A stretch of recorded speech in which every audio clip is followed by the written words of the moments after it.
Governor house کی تقریب رونمائی میں NAD کے طلبہ نے اپنی تیار کردہ فارمولا ریسنگ کار پیش کی۔ گورنر سندھ نے طلبہ کی کوشش کو سراہا۔ آج جو یہ پروڈکٹ لے کر آئے ہیں، یہ اس کے لیے 1 سال سے از خود کوششیں کر رہے تھے اور جس میں کہ انہوں نے کامیابی سے کی ہے۔ ہم نے تو تھوڑا سا پش کیا ہے ان کو۔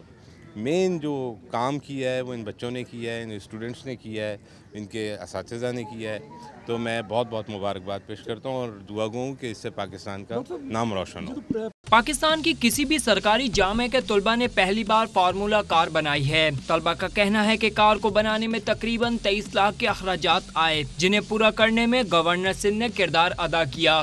تھیم آف دا کمپٹیشن یہ ہوتا ہے کہ آپ نے ایک ہائپوتھیٹیکل کمپنی بنانی ہے جو 1000 یونٹس پر ایئر کے حساب سے فارمولا کارز پروڈیوس کرتی ہے، تو اس کے کچھ رولز اینڈ ریسٹرکشنز، کچھ بزنس پلانس، کچھ کاسٹ رپورٹس، اس طرح کی بہت ساری چیزیں ہوتی ہیں جو ہم کو فالو کرنی ہوتی ہیں۔ الحمدللہ 1 سال سے میری اور 13 ممبرس کی جو ٹیم ہے، ہم اس پہ کام کر رہے تھے اور پاکستان کو اٹلی کے اندر پارٹیسپیٹ کرنے کے لیے ہمارا ایک جو خواب تھا 1 سال پہلے، الحمدللہ وہ آج پورا ہوا۔ ریسنگ کار اٹلی میں ہونے والی فارمولا ریس میں حصہ لے گی، جہاں امریکہ، برطانیہ، جرمنی کے ممالک بھی شرکت کر رہے ہیں۔ کیمرہ مین رومی کے ساتھ ذیشان احمد، ڈان نیوز، کراچی۔